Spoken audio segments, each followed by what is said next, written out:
We got a game-changing update for you in NFL 2K Playmakers. In this video, we're diving into all the exciting new features and improvements in the latest update. Let's jump right into it. So first up, we have daily challenges.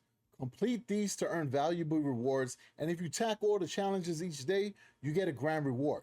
Keep up the streak for multiple days and you'll snag the ultimate reward. So taking a look at the challenges, right, it says win 2 red zone drive games, play 1 season game, play 5 red zone drive games, play 3 season games. So it's pretty straightforward, and play 6 season games. So basically your daily grind, and you'll be able to get rewards along the way. The reward for completing it, you get either an emerald card or a gold card. I do believe this is based on the rarity that you have unlocked. And then you get some currency that you can use inside the shop. This is definitely not bad. It does give you some incentive to play the game every day, because the game just released, and in the beginning, there wasn't a lot to do. So this is pretty cool and definitely a good step in the right direction. Next up, we got the Spotlight feature, which is here to change the game. You can now choose the player cards you want the most and increase your chances of getting them from the draft board. Spotlight 1 card per quality and look for this feature in my cards. Now, this is an incredible feature, and I would love to see this added to NBA 2K Mobile as well. That is a mobile basketball game created by Cat Daddy and 2K, which is the same team that created this game for you guys as well. So for the Spotlight, it says Spotlight cards drop after the maximum pull limit is reached. Tap the question button for more details. Work towards getting the cards you want. Assign any card of a matching tier to its Spotlight slot. After the max pulls are hit, that card is guaranteed to drop. There are restrictions that apply, right? Only 1 card per tier. And if you get any Spotlighted card before the guaranteed drop, the counter resets. Tap a card in the Spotlight slot to swap it with another card of the same tier. Warning though, the counter resets every time you change cards, so pay attention to that before you swap out. Spotlight favorite players to max them out, or other players to fill holes in your roster. So this is definitely helpful when figuring out those opportunities you need on your team. When a card reaches its max level, it can no longer be assigned to a Spotlight slot. Now, I'm glad that they do that as well, because it helps you, just in case you didn't realize the card was maxed out. It gives you an opportunity to swap it out with something you can use. So not all cards obtained during gameplay can be assigned to a Spotlight slot. So it looks like you can only put the foundation cards, which does make sense as well. So now with that in mind, let's set up our slots. So for silver, I'll just throw in this card here since it's my highest level. For gold, I will do the same thing because these cards aren't maxed out yet. For emerald, I'm going to take my best card because I want to keep ranking up this Justin Jefferson. So we'll throw them in there. And for Sapphire, I haven't pulled any Sapphires yet. I actually haven't been playing the game over the last couple of days. But now that all these updates and changes have been added, I'm definitely going to jump back in for y'all. Now, it also says the 2024 NFL Draft Class cards are making their debut. These promo cards feature the entire first-round picks designed with unique art from this year's event in Detroit.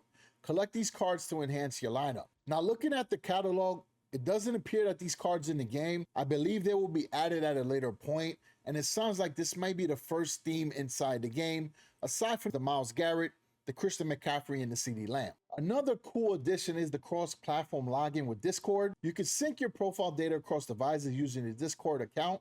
Just sign in with the same Discord account on each mobile device, and you're good to go. So this is pretty big for me, because I like to play this game on my phone when I'm outside, and then I like to use the tablet when I'm recording videos. So being able to sign into the account is pretty cool. Now, I was able to do it another way, but with the Discord, it will be much easier. So that's a W right there. Now, as far as other announcements, it does say this weekend you can earn event points in Endzone Rush to work towards obtaining CeeDee Lamb and Christian McCaffrey. So let's check it out. If you haven't played Endzone Rush yet, it is a mode that's been inside the game, and it's pretty straightforward, and it's a good way to get some good cards in your team. You can rank on the leaderboard and get some nice prizes as well. But Endzone Rush is pretty simple. You surround your player with the strongest blockers. You dissect the defense to reach the end zone. You use boost to dominate the competition, and sometimes you don't even need to use the boost. And you get to rule the leaderboard. You show your skills, you climb the leaderboard, and you win the biggest prizes. Ties are broken using timestamps, so the early bird gets the victory. We'll jump into Endzone match just so you get an idea. You get to choose your opponent, so you can go with an easier opponent. Sometimes the record could fool you when these players actually have better cards than what it shows, but a lot of times you do get an easy victory, especially in the beginning of the event. Like, the matches are a lot easier. It does get a little bit more difficult as you progress, but for now, you'll see it's going to be pretty straightforward. I do recommend at least playing the event on and off during the weekend just to get those leaderboard rewards. I mean, you could get a gold pack or an emerald pack, and as you progress higher, the rewards do get better. So we took too long to make our pick, but it did go with our highest choice, which was our quarterback. So our Deshaun Watson has 1812 power. Now we got to figure out which lane we want to go on.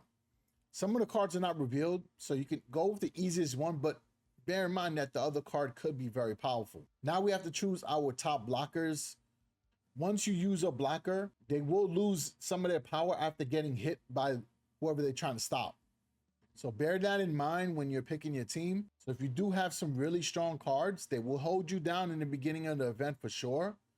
And you will be able to use them at least twice in the event. Later on, though, you might only be able to use them once. But you'll see that. You'll pick up and learn this mode very fast because it is simple. So we'll go with the middle. I don't know what the cards are, but at this point, I'm good. You can also pay attention to the attributes on the bottom and match it up with the attributes that your players have so that you can get a 5% boost to the overall power. So for here, any player with the hand will get a boost. So you see right there, my Justin Jefferson got a boost. So he was able to take advantage of that. And the matchup was in our favor, so we were able to win the second round as well. And you keep going until you get to the end zone, which is round 3. We're going to pick the first option. It's very easy in the beginning, so you don't have to really worry too much about what you pick. The strategy comes in more into play in the later rounds. I'll stick with my highest choices. We got the boost because we picked the star attribute. So that really helps you out big time. And as you can see, straightforward, we were able to get the victory. So if you do enjoy playing the game, I recommend playing the event. Now, it does get a little repetitive after a while, so you can take a break and go into seasons or any other mode inside the game. And you get 70 points for the wins. That was easy to complete the first tier. You get a pack upon completion. But you do get some rewards and you get some draft picks. So we got some currency. We did get some free boosts as well. And we got some good silver rewards in the beginning. So we'll keep that going. And you get experience. I think that was like the most important part too. That does help. And we get the draft picks. So the draft picks are based on your tier. So you could get some good cards that way as well. So we'll pick more and maybe we'll get an emerald. That would be pretty good. So there you go. We got something there and we got an emerald. We got a Hassan Reddick. It could be a running back that's better with what I'm using. I have to check. So we'll go to our roster and I'm just going to put auto update. And he wasn't a better running back, but still, it's an emerald card. Eventually, if I do get a few more versions of him, he could be my starting player. So real easy. We're able to get rewards there. And the first time I played this event, I think I was able to get up to like 2,600 points, which was pretty good because you get an emerald pack. You get one of each of the following. But I thought what was pretty cool was the leaderboard reward. So if you look at the leaderboard, when I played the event, I think I ranked where I got an emerald pack as well. So to get a free emerald card is pretty cool. Top 1,000, you get a sapphire. I think that's pretty solid. And then the best card, which is the CeeDee Lamb, you got to get in the top 500. Right now, the player base is not that huge. So you got a chance to get one of those cards if you do keep playing throughout the weekend. And it says, of course, we squashed some bugs and made miscellaneous improvements to enhance your gaming experience. Update your game now to enjoy these new features. Don't forget to like, subscribe, and hit that notification bell for more updates. Thanks for watching. I appreciate all the support. I will catch you on the next one. Stay ballin'.